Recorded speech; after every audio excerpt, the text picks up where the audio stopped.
Hello everyone, this is Priyanka Basuroy from Xavier's International School, and today we will be discussing about Chapter 1 of Class 10, Section Transportation. Transportation is the third life process that we will be discussing. For our first part of transportation, we will be discussing about how transportation takes place in plants. Plants के case में there is the transportation system which is different as compared to humans or animals. इनके case में mainly दो चीज़ें transport होती हैं, the first being water ताकि photosynthesis हो सके and the second being food.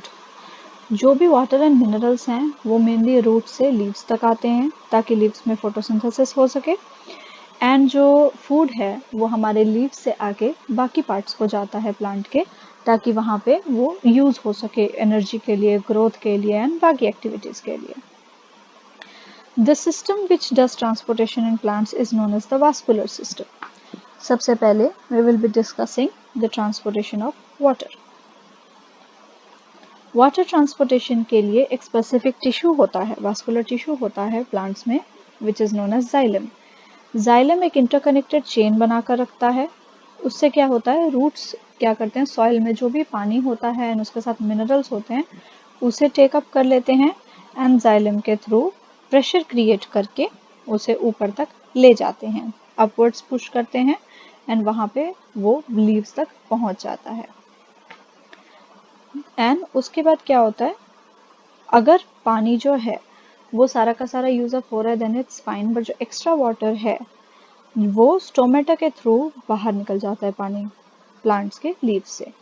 This is known as transpiration.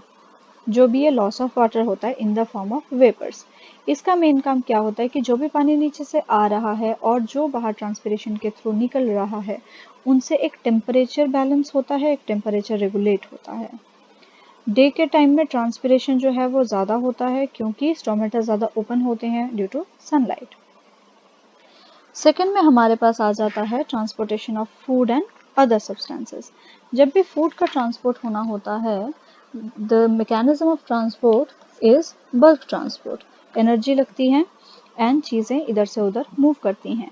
Food सबसे ज़्यादा जो प्रोड्यूस होता है वो लीव्स में प्रोड्यूस होता है फोटोसिंथेसिस की वजह से।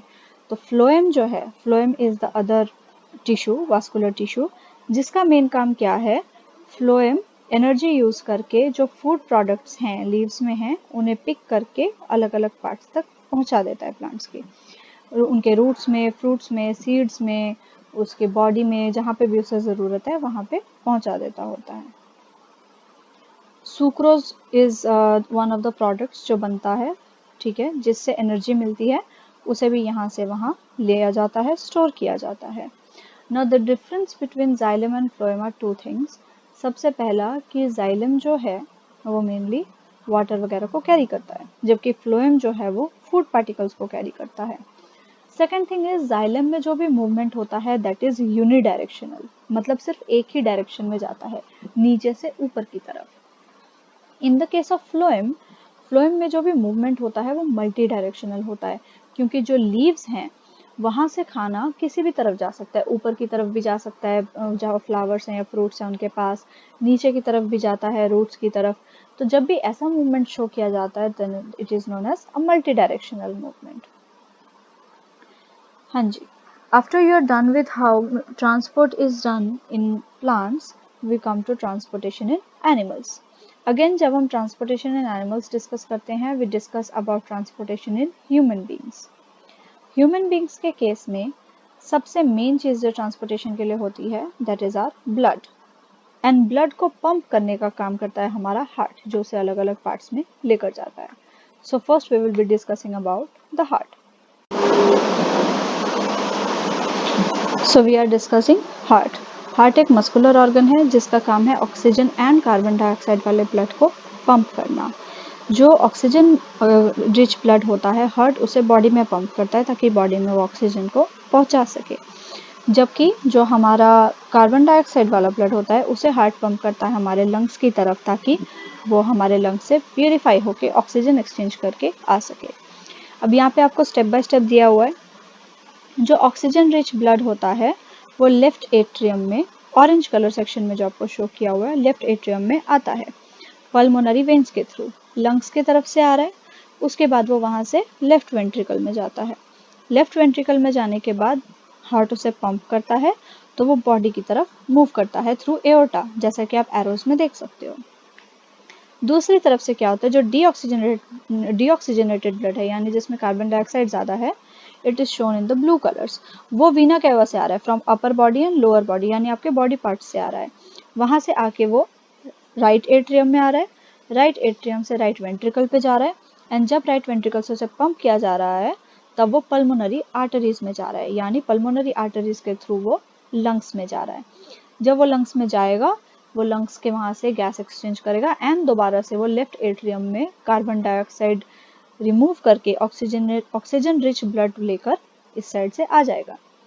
सो there is a circulation which is going on. अब यहाँ पे आपको डबल सर्कुलेशन शो किया हुआ है। डबल सर्कुलेशन आपको कैसे दिया हुआ है, जो रेड है it is showing your oxygenated blood, जबकि जो ब्लू है it is showing your deoxygenated blood. आपका जो ऑक्सीजनेटेड ब्लड है वो आपके हार्ट लंग्स से हार्ट में आ रहा है, हार्ट से बॉडी में जा रहा है। जब बॉडी में जा रहा है तब वो वहां से दोबारा डीऑक्सीजनेटेड ब्लड बन के आ रहा है, जो कि पहले आपके लंग्स में जा रहा है, ऑक्सीजनेटेड हो रहा है एंड दोबारा आपकी बॉडी में आ रहा है। You can follow the arrows given in the diagram जो आपको दिखाए हुए हैं। अब जो सेक्शंस हैं, जो 4 चेम्बर्स हैं हार्ट के, वो सारे ऑर्गेनिजम्स में सेम नहीं होते हैं। कुछ ऑर्गेनिजम्स में देयर आर 2 चेम्बर्स, कुछ ऑर्गेनिजम्स में देयर आर 3 चेम्बर्स, कुछ ऐसे भी होते हैं which have only 1 heart without any chambers. ये सब इस पे डिपेंड करता है कि कितना ज़्यादा ऑक्सीजन किसी भी ऑर्गेनिज्म को चाहिए होता है, कितनी ज़्यादा एफिशिएंसी चाहिए होती है करने के लिए। जो ये डबल सेक्शन शो हो रहा है ह्यूमंस में कि पहले लंग्स से हार्ट, हार्ट से बॉडी, ठीक है, एंड उसके बाद बॉडी से फिर हार्ट, फिर वहाँ से lungs, this is known as double circulation. क्योंकि यहाँ पे हार्ट के थ्रू 2 बार आपका ब्लड जो है वो पंप हो रहा है, एक बार लंग्स की तरफ हो रहा है, एक बार बॉडी की तरफ हो रहा है। This is known as double circulation. यहाँ पे you are being taught about blood pressure. जब भी ब्लड हमारे ट्रैवल करता है बॉडी में, वो ब्लड वेसल्स के थ्रू ट्रैवल करता है, तो वो अपने ब्लड वेसल्स की के ऊपर जोर डालता है। Whenever like a liquid moves, अगर कोई लिक्विड पाइप के अंदर पानी मूव कर रहा है तो वो जैसे पाइप के ऊपर प्रेशर डालता है, वैसे ही ब्लड जब फ्लो करता है तब वो हमारे ब्लड वेसल्स के ऊपर प्रेशर डालता है। This pressure is known as blood pressure. Blood pressure 2 type का होता है। ब्लड प्रेशर के 2 पार्ट्स होते हैं, which is systolic pressure and diastolic pressure. Systolic pressure ये होता है कि जब कंट्रैक्शन हो रही होती है तब आपका ब्लड प्रेशर कितना होता है, एंड डायस्टोलिक होती है कि जब रिलैक्सेशन हो रही होती है तब हमारा कितना ब्लड प्रेशर होता है। द एक्चुअल ब्लड प्रेशर जो नॉर्मल होता है that is 120 mm of Hg and for systolic, and diastolic के लिए इट इज 80 mm पर Hg। जो ब्लड प्रेशर है उसको मेजर करने का instrument is called sphygmomanometer, and अंदर मरकरी होने की वजह से वो मरकरी से मेजर होता था, that is why we are given Hg। Hg is the symbol for mercury. अगर किसी का ब्लड प्रेशर ज़रूरत से ज़्यादा होता है then it is known as hypertension, and hypertension की वजह से ब्लड फ्लो रिस्ट्रिक्ट हो सकता है, आगे किसी को स्ट्रोक भी आ सकता है। उसके बाद we will be discussing about blood vessels. जो हमारे ब्लड वेसल्स हैं वो 3 टाइप्स के होते हैं। सबसे पहले होती हैं हमारी वेन्स, जो कि हमारी डीऑक्सीजनेटेड ब्लड को, यानी जिसमें कार्बन डाइऑक्साइड ज़्यादा है, उसे कैरी करती हैं। The second kinds are our arteries, जो कि हमारी ऑक्सीजनेटेड ब्लड को कैरी करती हैं, जो हमारे लंग्स से आता होता है। And the third type is capillaries. Capillaries बहुत बारीक ब्लड वेसल्स होते हैं, जो कि हमारे जहाँ पे वेन्स और आर्टरीज नहीं जा सकती, वहाँ पे सेल सेल तक बहुत बारीकी से जो ब्लड वेसल्स जाते हैं वो हमारी कैपिलरीज होती हैं। उसके बाद हमारी यहाँ पे मेंटेनेंस एंड प्लेटलेट्स डिस्कस किया हुआ है। You can discuss about the different types of blood cells. Blood cells जो है हमारी बॉडी में वो 3 टाइप्स के होते हैं। सबसे पहले टाइप इज आरबीसीज, यानी रेड ब्लड सेल्स। इन्हें एरिथ्रोसाइट्स भी कहा जाता है, and they contain haemoglobin. Haemoglobin का मेन काम क्या होता है, जब भी आपकी बॉडी में, आपके ब्लड में कार्बन डाइऑक्साइड या ऑक्सीजन कैरी हो रहा है, उसको कैरी करने का काम हीमोग्लोबिन करता है। सेकेंड में आपके आ जाते हैं आपके WBCs, which are the white blood cells, also known as leucocytes. इनका मेन काम क्या होता है, ये आपकी बॉडी की इम्यूनिटी में हेल्प करते हैं, आपकी बॉडी को डिजीज से प्रोटेक्ट करते हैं, कोई बैक्टीरिया या कोई पैथोजेंस आते हैं उनसे फाइट करने का काम करते हैं एंड आपकी बॉडी के डिफेंस सिस्टम को बनाते हैं। The third type are known as blood platelets. Blood platelets का मेन काम क्या होता है, जब भी आपका कहीं से इंजरी हो रही है, आप ब्लीड कर रहे हो, तो वहाँ से ब्लड लॉस को रोकने का काम प्लेटलेट्स करते हैं। प्लेटलेट्स क्या करते हैं, जिन पॉइंट पे इंजरी हुई है, जहाँ से वो देख रहे हैं कि ब्लड निकल रहा है, वहाँ पे जाके they make a net like system, एक जाली टाइप का सिस्टम बना देते हैं, जिससे आपके आरबीसीज वहाँ पे फंस जाते हैं एंड वो बॉडी से बाहर नहीं निकलते। ब्लड लॉस को मिनिमाइज करने से आपकी इंजरी जल्दी ठीक हो जाती है। आपको फंक्शंस ऑफ ब्लड पढ़ने पड़ेंगे अपनी बुक से, आपको properly structure and function of heart भी पढ़ना पड़ेगा अपनी बुक से। उसके बाद आपका आ गया लिम्फेटिक सिस्टम। यहाँ पे आपको बताया हुआ है lymph is another type of fluid which is also involve in transportation. ये क्या करते हैं, जब भी कोई भी कैपिलरीज होती हैं, उनकी पोर्स होती हैं, उनसे कई बार प्लाज्मा, प्रोटीन, ब्लड सेल्स निकल जाते हैं इंटरसेलुलर स्पेस में, जो कि टिश्यू फ्लूइड या लिम्फ बनाते हैं।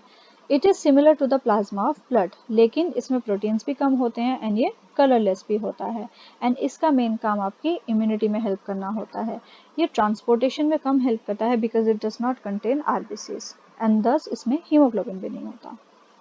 So we are done with the transportation in animals. I'll be sending you a worksheet only of transportation and आप अपनी बुक से इसे रीड करके उसे सॉल्व करके अपनी फेयर नोटबुक में लिख सकते हो। After that, in the next class, we will be talking about excretion in humans and plants. That's all for today.